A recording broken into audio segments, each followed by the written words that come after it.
Privilégio, mas carregado de responsabilidade, de temor. Estamos aqui para olhar a palavra de Deus e dizer assim: Senhor, trabalha em mim, Senhor. Aquilo que eu quero, geralmente o Senhor não quer.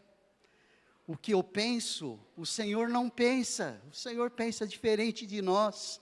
Aliás, Isaías já nos ensina isso: os meus pensamentos não são os vossos pensamentos, os meus caminhos não são os vossos caminhos. Então, no momento em que nós paramos assim para ouvir a voz do Deus Todo-Poderoso, muitas barreiras precisam ser transpostas.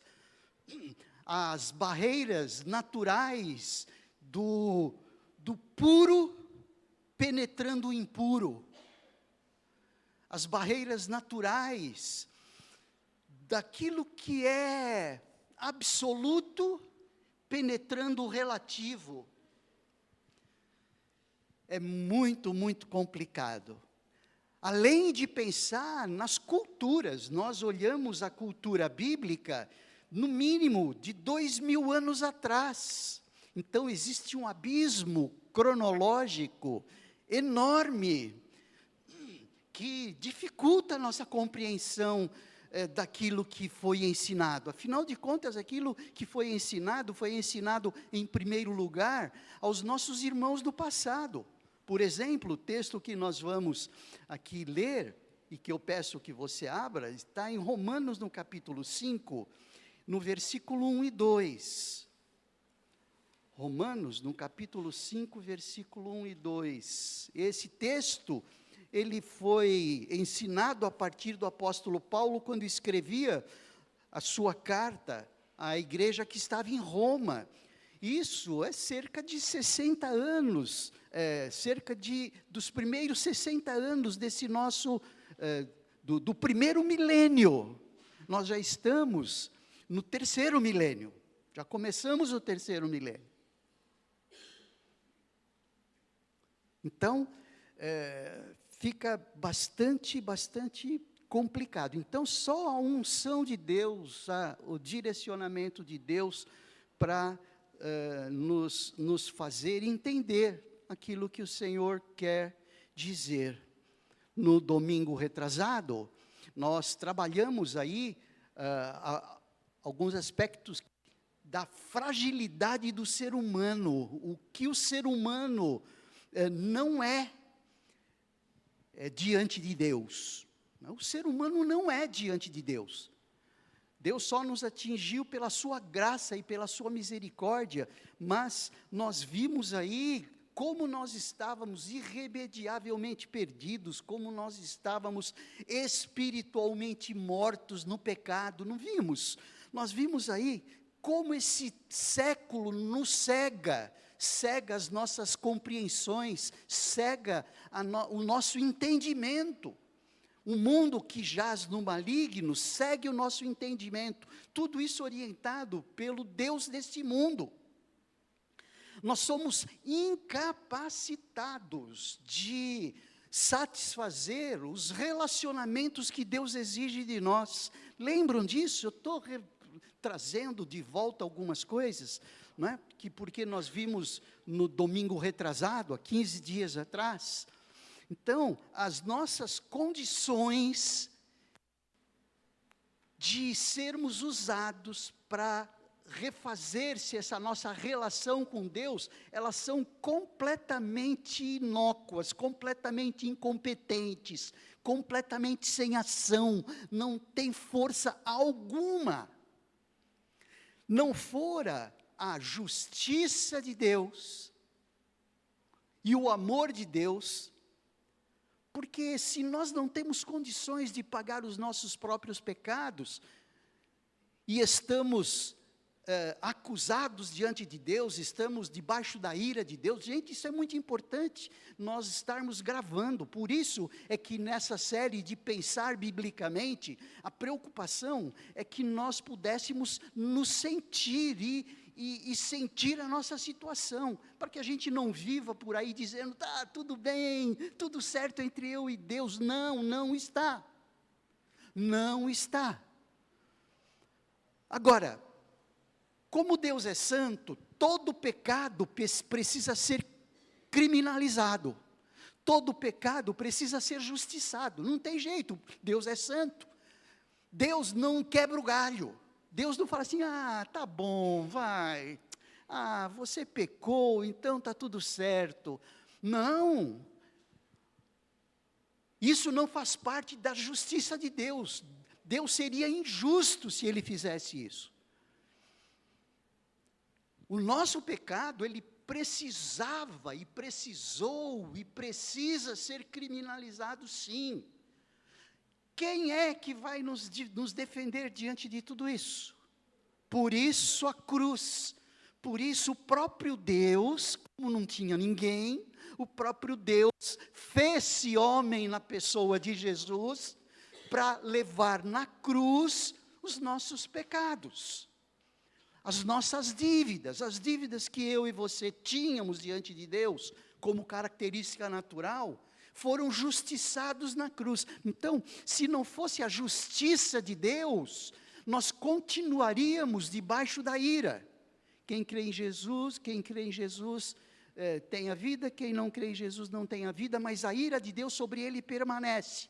Mas como Jesus morreu e levou os nossos pecados para a cruz, o que nos cabe é receber agora, de mãos estendidas, a duplicata cortada, a duplicata rasgada.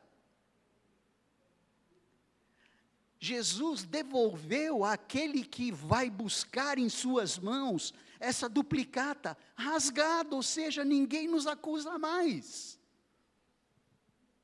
Então, por isso é que o ser humano, ele precisa depender da justiça de Deus. E a justiça de Deus só pode ser feita na cruz, porque foi ali na cruz que o próprio Deus, na pessoa de Cristo Jesus, se apresentou para pregar as nossas dívidas. Está bem claro isso? Isso precisa estar bem claro. A realidade do ser humano não é de entender muito bem isso, por isso que a gente bate todo o tempo. Talvez para alguns devem estar pensando assim, pastor, você já falou isso, eu já entendi, vamos partir para frente, vamos continuar. Sim, vamos continuar, mas tem muito irmãozinho nosso que não entendeu isso e ainda carrega sobre os seus ombros o peso dos seus pecados, quando Jesus já os levou na cruz. Tem irmãozinho que acha que por ele ser coerente na sua casa, por ele ser eticamente bom, por ele ser justo, ele vai para o céu, como se o que nos levasse para o céu fosse as nossas obras. Então, isso precisa ficar muito bem claro. E, ao mesmo tempo, quantos podem existir nas nossas congregações que ainda não tiveram uma experiência com Cristo Jesus? Então, essa é a mensagem do Evangelho. Essa é a mensagem que sempre Paulo pregou.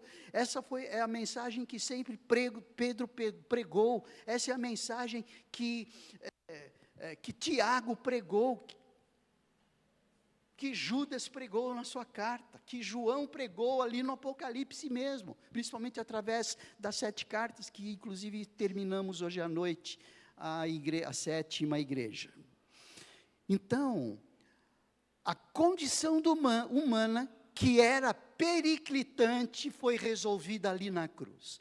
E agora, a condição humana em Cristo, ela é diferente. A condição humana em Cristo é diferente. Até agora nós batemos bastante na tecla da condição humana sem Cristo. Mas a condição humana com Cristo nos faz desfrutar de uma nova posição. E isso precisa ser compreendido. Não só que nós estamos perdidos, nós já apresentamos Jesus como aquele que é a nossa justiça. Nós apresentamos Jesus que por amor deixou toda a sua glória para apresentar-se na cruz, para ser a nossa justiça.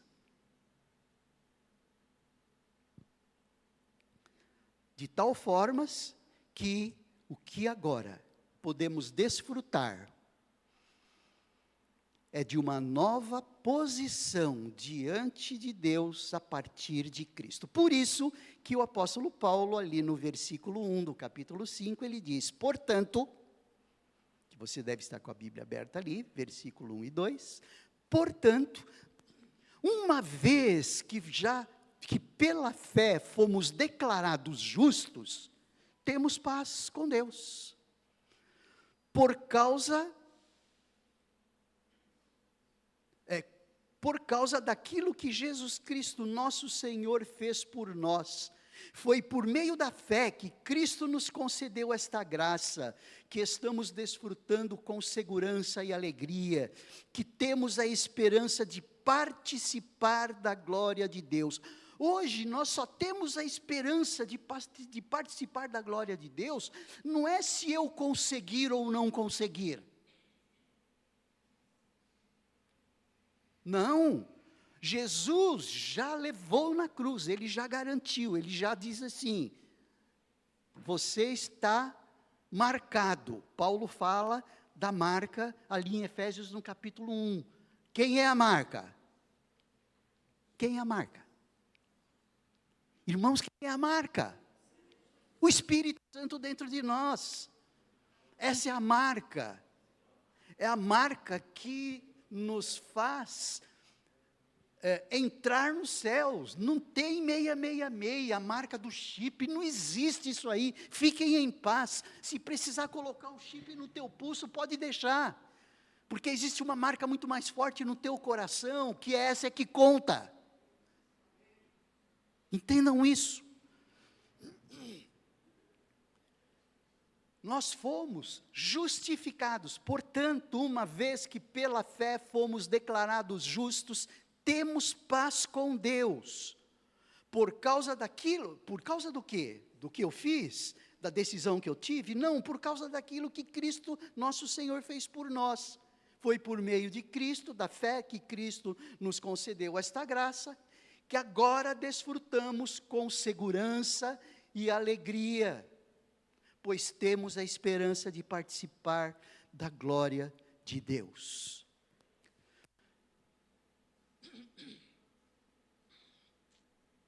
Primeira posição, ou primeira marca dessa nova posição. Pecados perdoados. O que você acha?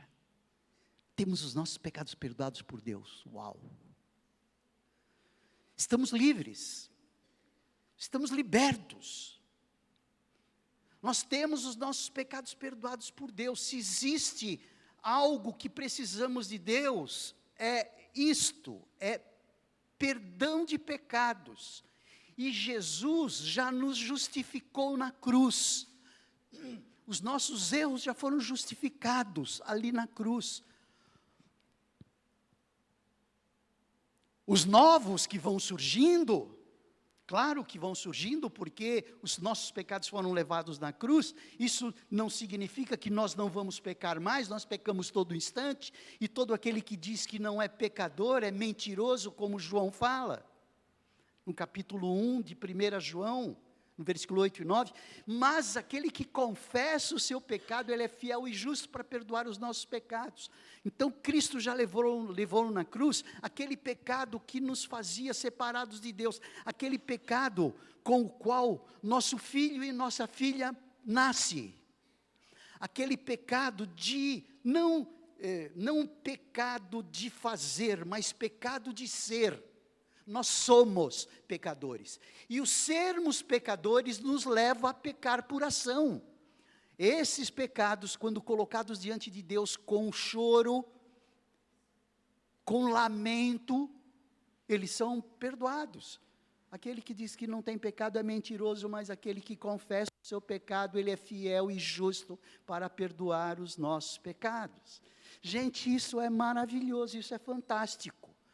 Só isso já faz com que o nosso coração arda por Deus, mais do que arde o desejo da corça pelas águas.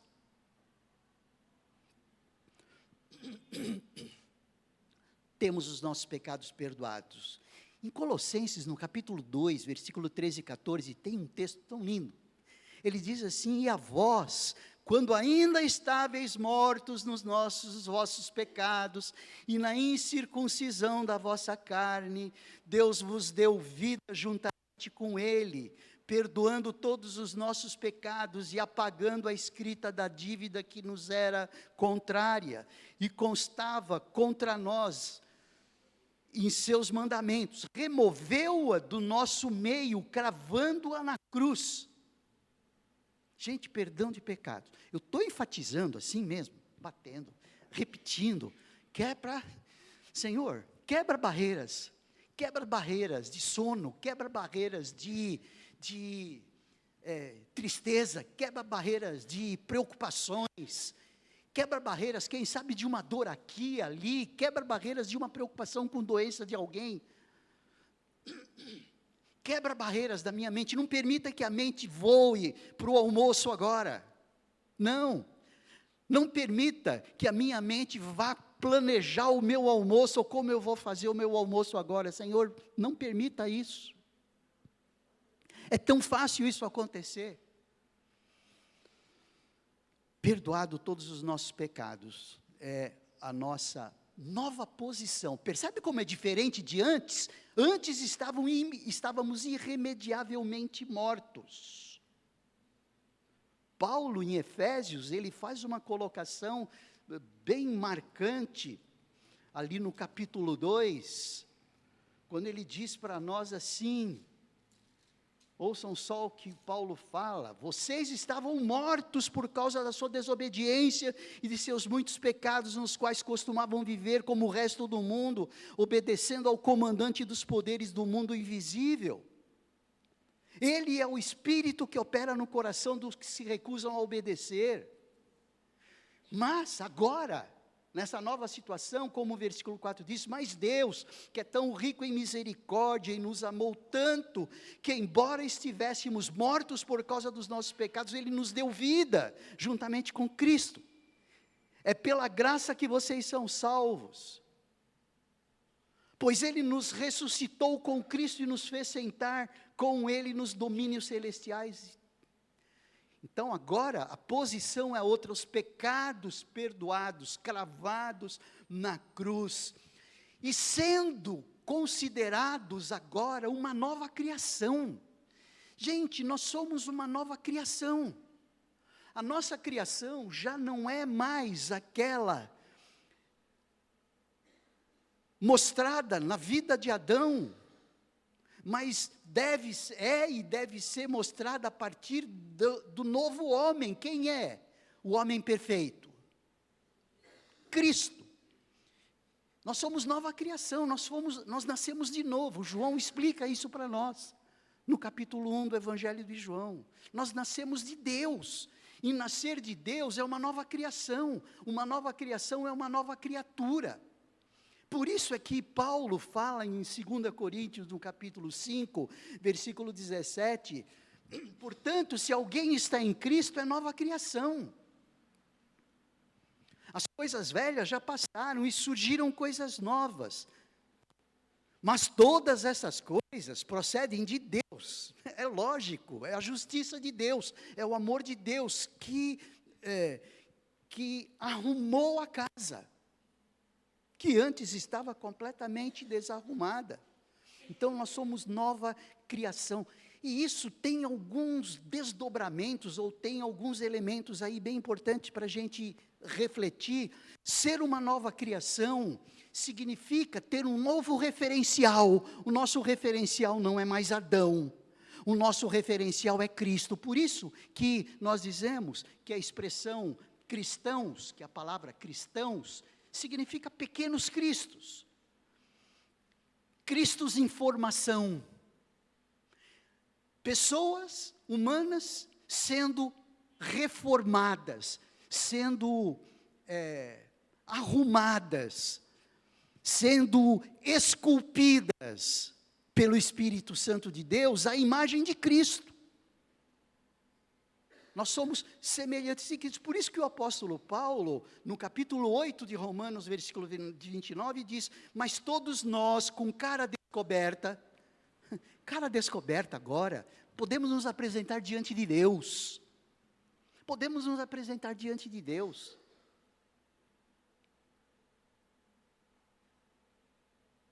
Quando Moisés esteve no monte, o seu rosto resplandecia tanto, tanto, tanto, que quando ele desceu do monte, ele precisou colocar um véu. Porque aquela resplandecência no seu rosto, não permitia que as pessoas olhassem. É isso que o apóstolo Paulo vem se referindo aqui.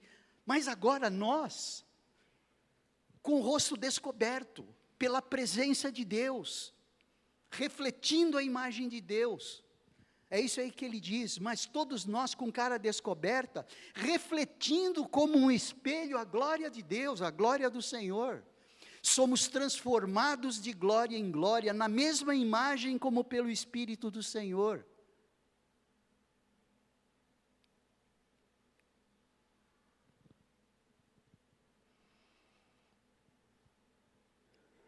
Semelhantes a Cristo. Gente, isso é uma posição fantástica, que muitas vezes a gente despreza, sim ou não?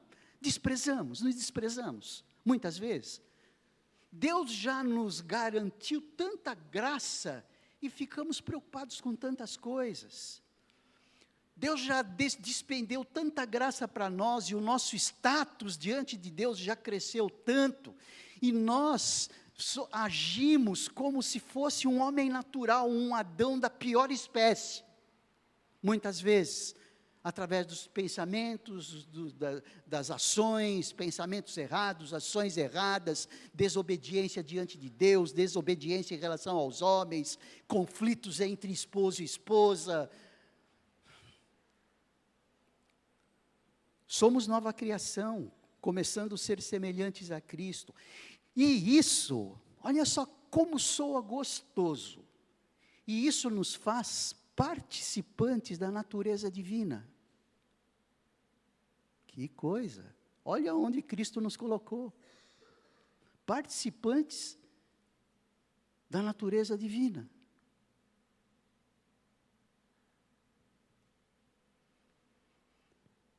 Seu divino poder nos tem dado tudo que diz respeito à vida e à piedade. Piedade é devoção. Pelo pleno conhecimento daquele que nos chamou por sua própria glória e virtude, pelas quais ele nos deu suas preciosas e mais sublimes promessas. Para quê? Para que por meio delas vos tornasseis participantes da natureza divina. 2 Pedro capítulo 1, versículo 4.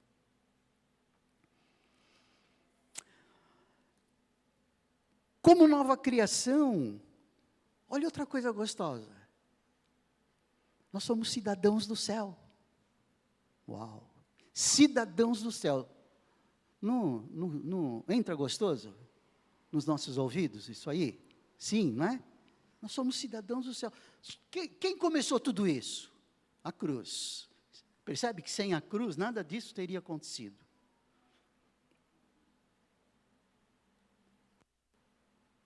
Tem um livro, e uma menção feita por Agostinho, um livro de um teólogo bastante renomado, Neil Begin, ele tem um título assim, Cidade de Deus e Cidade do Diabo, Cidade de Deus e Cidade de Satã.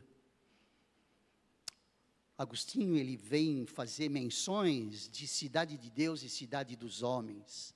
Nós fazemos parte da cidade de Deus.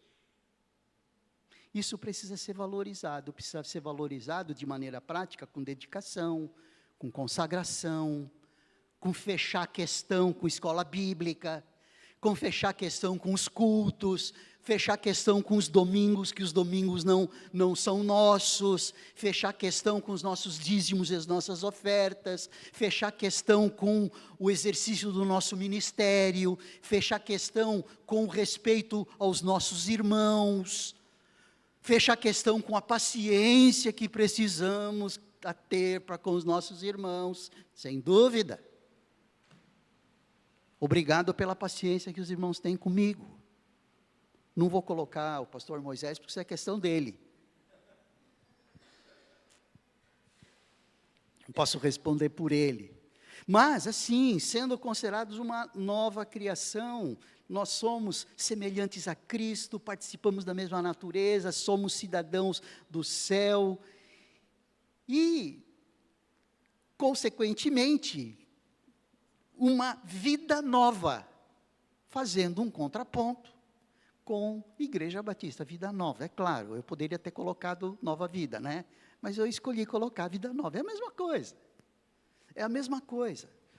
Uma nova criação. Abençoados com todas as bênçãos celestiais. Gente, e Paulo, ele explica isso em Efésios, no capítulo 1, né, quando ele fala ali, todo louvor seja a Deus, o Pai de nosso Senhor Jesus Cristo, que nos abençoou em Cristo com todas as bênçãos espirituais nos domínios celestiais. Olha só, a Bíblia é harmônica, ela fecha, ela não se contradiz. Nós não encontramos na Bíblia alguma ponta que leva a dúvidas, a falácias, dúvidas existenciais, dúvidas lógicas. Não. Como nova criação, cidadãos do céu, somos o povo de Deus. E esses benefícios todos, essas posições, nos leva a nos qualificar como igreja. Por isso que esse outro ponto, essa nova criação, essa cidadania do céu, o fato de fazermos parte do povo de Deus, como raça escolhida, como sacerdócio real, como nação santa, como povo adquirido, como fala 1 Pedro 2,9, nos mostra a nossa posição como igreja. Percebe como igreja é isso que nós estamos vendo. Olha, a igreja é isto, olho no olho, sentindo o pulsar um do outro, percebendo uma postura caída, opa, está com problema, percebendo uma postura alegre, glória a Deus, percebendo problemas, mesmo sem eles estarem sendo pronunciados. Estou sentindo que você não está bem. Igreja é isso, igreja é assembleia, igreja é contato. Gente, é inadmissível viver-se fora do contexto de igreja, porque é no contexto de igreja que nós aprendemos uns com os outros.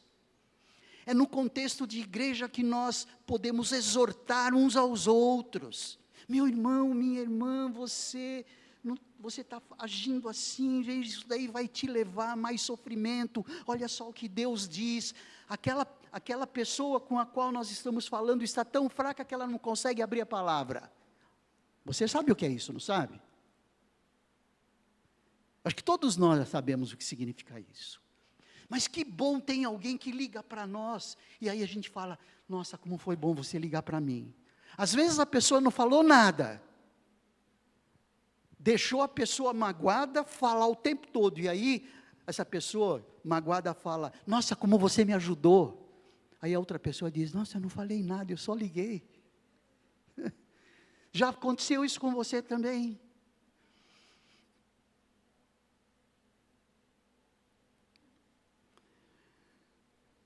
Afinal de contas, nós somos geração eleita, nós somos sacerdócio real, nação santa, povo adquirido, propriedade exclusiva de Deus.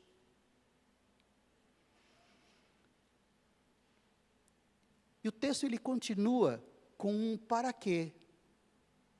Para que anuncieis as grandezas daquele que vos chamou das trevas para a sua maravilhosa luz. Aí entra na nossa missão.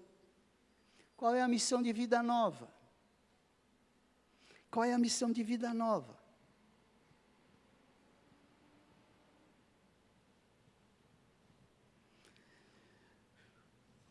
Pegando o texto, de Colossenses, no capítulo 2, nós tiramos daí a missão de vida nova. Capítulo 2 não, desculpa, capítulo 1.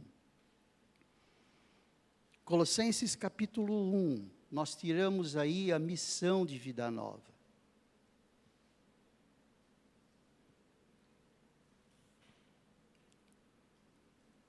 Que diz, portanto, proclamamos a Cristo, advertindo a todos e ensinando a cada um, com toda a sabedoria, para apresentá-los maduros em Cristo.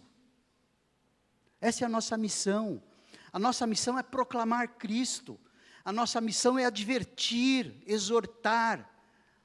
Exortar é chamar atenção com amor. Exortar não é bronca. É advertência.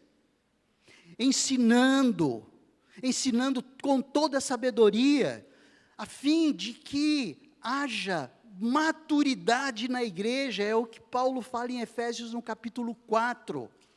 Capítulo 4 de Efésios, ele fala isso a partir do versículo 11, quando ele diz que na igreja Deus designou uns para apóstolos, outros para profetas, outros para evangelistas, outros para pastores e mestres. Eles são os responsáveis por preparar o povo santo para realizar sua obra e edificar o corpo de Cristo até que todos alcancemos a unidade que a fé e o conhecimento do Filho de Deus produzem. E amadureçamos, chegando à completa medida da estatura de Cristo. Então não seremos mais imaturos como crianças, sendo levados de um lado para o outro, empurrados por qualquer vento de novos ensinamentos, e também não seremos influenciados quando nos tentarem enganar com mentiras astutas. Igreja, perceberam isso?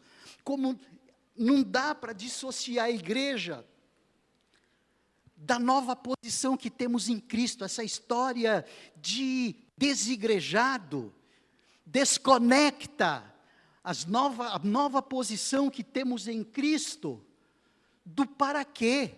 Fica sem sentido. Além do que, um membro fora do corpo, ele necrosa. E sabemos disso. Um membro precisa ser ligado ao corpo.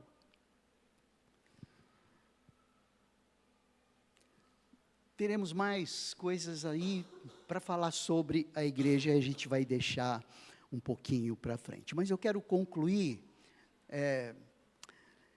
ressaltando alguns pontos que já falamos, mas para ficar bem fortalecido. Muitos, meus irmãos, são motivos de desfrute dessa nossa nova posição em Cristo. Somos filhos, herdeiros de Deus.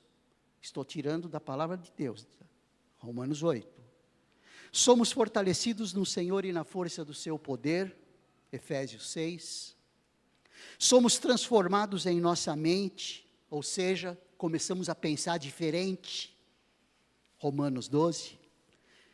Podemos desfrutar paz completa, até em momentos em que naturalmente não se tem paz, mas nos momentos que naturalmente não se tem justificativas de paz, nós podemos ter paz.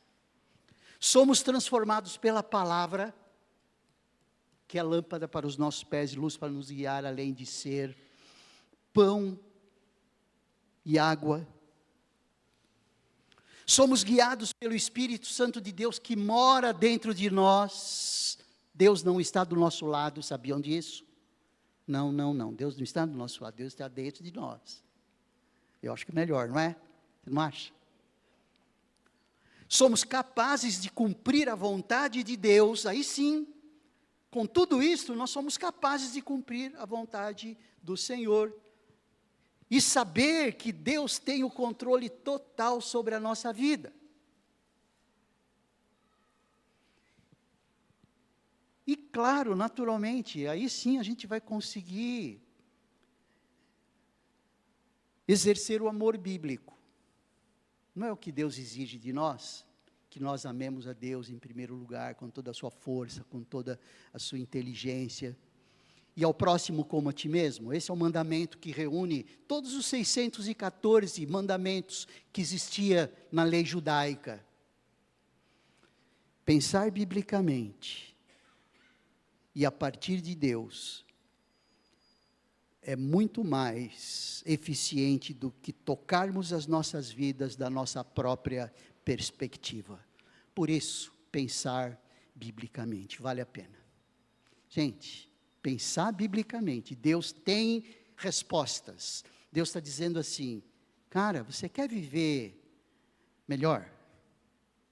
Segue o manual do fabricante. Segue o manual do fabricante que vai dar tudo bem. Porque senão você vai colocar o aspirador de pó para triturar alimento. E aí vai dar problema. Feche os seus olhos, vamos orar. Senhor Deus, nós te louvamos, te agradecemos porque podemos receber do Senhor tantas certezas que nos dão tanta paz. Nós nos sentimos em paz. Obrigado a Deus por essas marcas, obrigado por essas posições de destaque que o Senhor nos colocou, a partir de exercer o Senhor mesmo, a justiça que estava sobre nós, mas o Senhor colocou sobre os seus ombros, pelo teu amor e a tua graça. E te pedimos, ó Deus, faz-nos mais adequados a tudo isso que o Senhor conquistou na cruz. Ajuda-nos, ó Deus, ajuda-nos. Nós queremos, nós desejamos estar mais em sintonia com os teus planos, com o teu querer, porque só assim eu me completarei e nós nos completaremos. Em nome de Jesus, amém. Amém. Vamos cantar, queridos.